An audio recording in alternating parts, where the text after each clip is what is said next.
इससे पहले मैंने 4 पार्ट अपलोड किए हैं। आज की जो वीडियो है वो 5th पार्ट है। पॉलिटिकल थॉट पे 100 प्रीवियस ईयर क्वेश्चन हम लोग सॉल्व करेंगे इस सीरीज़ में। आज के फर्स्ट क्वेश्चन में कुछ ईयर्स दे रखे हैं एंड सामने कुछ इवेंट्स दे रखे हैं, इनको मैच करना है, माओ जेडोंग से रिलेटेड है। First is Mao started his historic long March. Mao participated in the first Congress of the CCP, Chinese Communist Party. Mao became a library assistant in Peking University. Mao met Louis Hsia-chai. तो match करना है। पहला है 1917, तो 1970 में माओ met लाओ Shao चाई, तो ए का 4th है, इसी से आंसर मिल गया है। बी जो है वो करेक्ट आंसर है। देन है 1918 में माओ जो थे वो असिस्टेंट प्रोफेसर बने थे पेकिंग यूनिवर्सिटी में। Then 1921 is related to Mao participated in the first Congress of the CCP। और लास्ट है D 34 में क्या था, माओ ने एक हिस्टोरिक मार्च जो है जिसे लॉन्ग मार्च कहते हैं उसको शुरुआत की थी। नेक्स्ट है who among the following called the Machiavelli prince the great and true conception of a real political genius was the highest and noblest purpose. Bentham, J.S. Mill, Hegel, Karl Marx. तो इसका correct answer है Hegel, C. Next है assertion reason का question है। Assertion है for Rousseau a thinking man is a depraved animal. तो ये सही है क्योंकि उन्होंने थिंकिंग मैन को क्रिटिसाइज किया है, तो thinking man is a depraved animal. Next reason है common emotion give value to life, और ये भी जो है वो करेक्ट है। तो कॉमन इमोशन को उन्होंने ज़्यादा इंपॉर्टेंस दी है, उनका कॉन्सेप्ट भी है रियल विल का। तो दोनों जो है असर्शन भी सही है, रीज़न भी सही है, तो ए जो है वो करेक्ट आंसर है। नेक्स्ट है Karl Marx the founder of Marxism formally was the citizen of which of the following country. तो इसका करेक्ट आंसर है Germany, A. Which of the following features of Marx's dialectical materialism are correct? All the masses phenomena of history are determined by all economic condition. Next, production is the most important of all human activities. Men in association produce more than men in isolation. Religion is the opium of people. I guess ये question repeated है, मैंने last जो part था उसमें भी शायद से ये क्वेश्चन इंक्लूडेड था, तो कोई बात नहीं, शायद 2 बार हो चुका है ये। तो इसका करेक्ट आंसर डी है, सारी जो स्टेटमेंट है वो करेक्ट है। नेक्स्ट है असर्शन रीजन का क्वेश्चन है। Platonic theory of idea is based upon the theory of knowledge. तो जो उनकी थ्योरी ऑफ आइडिया थी वो किस पर बेस्ड थी? उनकी थ्योरी ऑफ नॉलेज पर बेस्ड थी, तो ये जो है वो करेक्ट है। नेक्स्ट है reason for him knowledge is perception. ये गलत है, प्लेटो के लिए नॉलेज जो है वो परसेप्शन नहीं थी, तो ए करेक्ट है, आर जो है वो गलत है। आंसर सी जो है इसके लिए इसका राइट आंसर है, सॉरी। नेक्स्ट है 88th क्वेश्चन।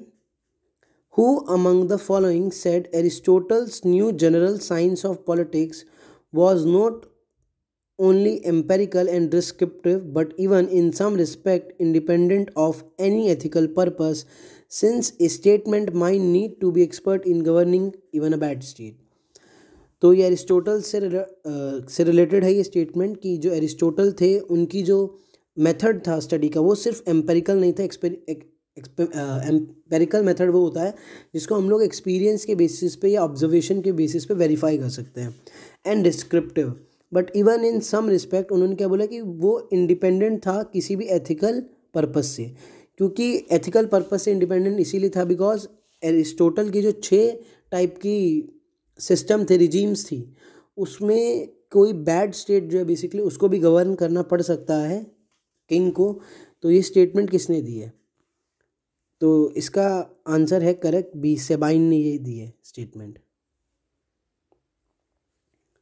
नेक्स्ट है for Locke which of the following statement is not true? The state must be a constitutional state, government must possesses discretionary power, it is a tolerant state, और last है the right to property is not a natural right. तो हमें इसमें incorrect बताने हैं, तो A B सी तीनों correct है। जो डी है वो इनकरेक्ट है। जो लॉक थे उन्होंने प्रॉपर्टी को नेचुरल राइट माना था, तो ये गलत है। आंसर डी जो है वो सही होगा। For Rousseau which of the following statement is not true? Two original extinct self love and sympathy make up men's nature. A thinking man is a depraved animal. Family is the only natural society. General will is not a group mind. तो last statement सबको पता होगा, Rousseau के regard में गलत है। General will क्या था? Is not a group mind. तो यहाँ पे जो ये स्टेटमेंट बेसिकली गलत है, हमें इनकरेक्ट स्टेटमेंट बतानी है, तो ये स्टेटमेंट जो है वो गलत है। आंसर डी इसके लिए इसका सही है। नेक्स्ट है कार्ल मार्क्स पे क्वेश्चन है, स्टेटमेंट दे रखे, इसमें से हमको बतानी है कि कौन सी स्टेटमेंट जो है वो सरप्लस जो वैल्यू कॉन्सेप्ट था मार्क्स का उससे रिलेटेड उसके फीचर हैं। It is an extension of Ricardo's theory, labour power equal the brain muscle and nerve of the labourer. ये बिल्कुल करेक्ट है, क्योंकि कार्ल मार्क्स का ये मानना था कि लेबर पावर क्या है, कितना ब्रेन इस्तेमाल किया है, मसल्स एंड नर्व्स लेबर ने। नेक्स्ट है value of every commodity is not proportional to the quantity of labour contain to it. तो ये जो स्टेटमेंट है वो बिल्कुल इनकरेक्ट है, बिकॉज कार्ल मार्क्स ने क्या बोला था कि जो वैल्यू ऑफ कमोडिटी है वो प्रोपोर्शनल टू है labour contain to it. Next है the worker must be paid a price proportional to the number of labour hours that entered into its production. तो ये भी करेक्ट है, कार्ल मार्क्स के according उतना जो है बेसिकली पे करना चाहिए जितना उसने टाइम दिया है अपनी प्रोडक्शन में अपनी लेबर का। तो A B D incorrect, इसका आंसर सी जो है वो करेक्ट है। नेक्स्ट है for JS Mill which of the following statement is not true? Pleasure differ in quantity as well as in quantity, बिल्कुल सही। पहले थोड़ा सा ना एक बार डिफरेंस देख लेते हैं। जो जर्मी बेंथम थे उन्होंने बेसिकली बोला था कि कोई भी जो चीज़ है उससे जो क्वांटिटी ऑफ प्लेजर और पेन है वो सेम मिलता है, बट जो जेएस मिल थे उन्होंने इस कॉन्सेप्ट को एक्सेप्ट नहीं किया। उनका मानना था कि हर चीज़ से जो प्लेजर है और जो पेन है वो सेम नहीं हो सकता। उन्होंने क्वालिटी पर भी जो है वो फोकस किया था, जबकि जो जर्मी बेंथम थे उन्होंने सिर्फ क्वांटिटी पर जो है फोकस किया था। तो पहला तो बिल्कुल करेक्ट है जेएस मिल के रिगार्डिंग। नेक्स्ट है Mill makes use of the non utilitarian argument. तो ये ठीक है, बिकॉज जर्मी बेंथम जो थे उन्होंने यूटिलिटेरियन आर्ग्यूमेंट दिया था कि सेम क्वांटिटी जो होती है, जबकि जो मिल थे उन्होंने क्वालिटी पर भी फोकस किया। नेक्स्ट है फेल्सिफिक कैलकुलस इज़ एब्सर्ड। तो ये भी करेक्ट है जेएस मिल के रिगार्डिंग, बिकॉज वो बोलते हैं कि आप जो प्लेजर है, जो फेल्सिफिक कैलकस है, मतलब जो प्लेजर है उसको आप क्वांटिफाई नहीं कर सकते, तो वो एब्सर्ड है। नेक्स्ट है pleasure can be objectively measured. तो ये अपने आप में ही कॉन्ट्रोडिक्टरी हो गया, बिकॉज जब उन्होंने क्वालिटी की बात करी है तो आप प्लेजर और पेन को मेजर नहीं कर सकते, और वैसे भी हर चीज़ से जो प्लेजर और पेन है वो अलग अलग होता है। तो आंसर डी करेक्ट है, बाकी सारे आंसर डी ऑफ कोर्स, क्योंकि रॉन्ग बताना था तो वो सही है, बाकी जो तीनों थे वो सही थे। नेक्स्ट है Plato's communism of family and property was largely drive from the experience of Stagiria, Sparta, Athens, Venice. तो इसका करेक्ट आंसर है स्पार्टा, डी। नेक्स्ट है कुछ थिंकर्स हैं और आइडियाज़ हैं, उनको मैच करना है। पहले है John Locke, then Hobbes, Jayaprakash Narayan, Robert Nozick. तो जॉन लॉक का कॉन्सेप्ट है कंसेंट थ्योरी जो उन्होंने दे रखी है। हॉब्स जो है थॉमस हॉब्स, उनका है एब्सोल्यूट सॉवरेनिटी।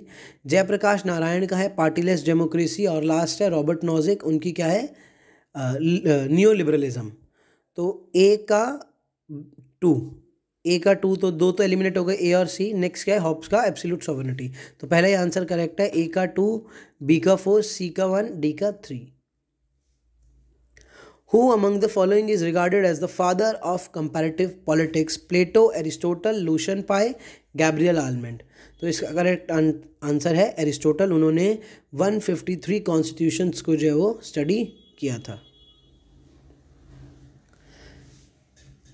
सो नेक्स्ट असर्शन है for John Locke natural rights are a product of nature. तो ये बिल्कुल करेक्ट है। जॉन लॉक का क्या मानना था कि जो नेचुरल राइट्स है वो हमको मिले हैं जस्ट बिकॉज वी आर, है ना, मतलब वी आर, आप कह सकते हैं ह्यूमन बींग्स। तो नेचुरल राइट्स, 3 नेचुरल राइट्स की बात कही थी उन्होंने, right to life, liberty and property. तो ये करेक्ट है। नेक्स्ट है reason, state has to protected and safeguard these right, और ये जो है रीज़न भी इसका बिल्कुल सही दिया है, बिकॉज लोग का मानना था कि जो स्टेट का इमरजेंस है वो ही इसीलिए हुआ है कि जो नेचुरल राइट्स है वो उनको प्रोटेक्ट, उनको सेफ गार्ड कर सके। तो इसका आंसर ए करेक्ट है। Which of the following statement related to Mao theory of contradiction are true.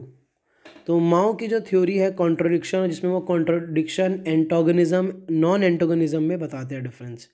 तो ए है contradiction are universal in all times and in all societies. तो ये बिल्कुल करेक्ट है कि जो यूनिवर्सल है वो क्या है, जो कॉन्ट्रोडिक्शन है वो यूनिवर्सल है, हर समय होते हैं और हर सोसाइटी में होते हैं। नेक्स्ट है antagonism, contradiction against among the hostile classes and terms of ownership of productive forces. तो एंटोगनिज्म, कॉन्ट्रोडिक्शन किसके बीच में होता है, जिनके पास में ऑनरशिप होती है उन क्लासेस के बीच में होता है। तो ये करेक्ट है। नेक्स्ट है non antagonism contradiction could exist among people which could be resolve without resorting to violence. तो ये उन्होंने डिफरेंस भी बता दिया यहाँ पे कि जो एंटोगनिज्म है वो ऑनरशिप क्लासेस के बीच में होता है और नॉन एंटोगनिज्म जो है वो बिना वायलेंस के भी जो है बेसिकली रिजॉल्व किया जा सकता है। लास्ट है contradiction have no place in a socialist society. तो माओ जेडोंग की जब आप थ्योरी पढ़ेंगे तो आपको पता चलेगा कि नहीं, जो सोशलिस्ट सोसाइटी है उनके बीच में भी कॉन्ट्रोडिक्शन तो रहेगा। अच्छा, अगर आपको इनके सी नहीं भी पता तो आप कॉमन सेंस के बेसिस पे भी इसको सॉल्व कर सकते हैं। जो ए और डी स्टेटमेंट है वो अपने आप में ही कॉन्ट्रोडिक्टरी है। जब पहली स्टेटमेंट में लिखा है कि ऑल टाइम में होता है और ऑल सोसाइटीज़ में होता है, तो ऑफकोर्स ऑल सोसाइटी के अंदर सोशलिस्ट सोसाइटी में रहती है और वहाँ पर भी कॉन्ट्रोडिक्शन होता है। तो A, B, C and are correct, C है इसका आंसर ना। नेक्स्ट है 98, which one of the following statement of Hobbes was wrong. State of nature was pre political and pre-social, sovereign was a party to the contract, human nature was dominated by acquisitive instinct, possessive instinct and glory of and love of glory, man in the state of nature was solitary, nasty, brutish and short। तो इसका correct answer है B, sovereign was a party to the contract. तो क्योंकि हमें wrong बताना है, तो जो सॉवरेन है बेसिकली जो किंग है, रूलर, वो पार्टी टू कॉन्ट्रैक्ट नहीं है according to Thomas Hobbes. Next है which of the following is not true of Aristotle theory of state. Organic conception of state as a magnified individual. Magnified individual का मतलब है कि जो individual है उसको इंडिविजुअल रिट लार्ज बोल सकते हो, उसे एक्सटेंड कर देना। Right of the individual can exist only as a member of the state. और लास्ट है there is no conflict between the end of the individual and the end of the state. तो इसमें हमें बताना है कि कौन सा गलत है एरिस्टोटल की थ्योरी ऑफ रिलेटेड है। तो जो सी है right of the individual can exist only as a member of the state, ये गलत है, बाकी सारे सही है। Machiavelli is regarded as the first modern political thinker because of separation of ethics and religion from politics. Forerunner of nation theory, represented the spirit of Renaissance and subordination of church to state। तो first modern thinker क्यों माना जाता है Machiavelli को? Because उन्होंने separate किया था ethics and religion को फ्रॉम पॉलिटिक्स। तो जो मैकियावेली है वो ट्रांजिशनल पीरियड में होते हैं between the medieval period and the modern period, और वो सेपरेट करते हैं एथिक्स एंड रिलीजन को फ्रॉम दी पॉलिटिक्स। तो 100 क्वेश्चन इसी के साथ में कंप्लीट हो गए हमारे। ये वेस्टर्न, मेनली वेस्टर्न था ऑफ कोर्स, एंड कुछ यूरोपियंस एंड बाकी स्कॉलर्स भी इसके अंदर इंक्लूडेड थे। इसके अलावा जो नेक्स्ट सीरीज़ होगी वो पब्लिक एडमिनिस्ट्रेशन की होगी। अगर आपको वीडियो पसंद आई है तो सब्सक्राइब कीजिए चैनल को और कमेंट में बताइए कि आपको कितने जो क्वेश्चन है वो आते थे इसमें से।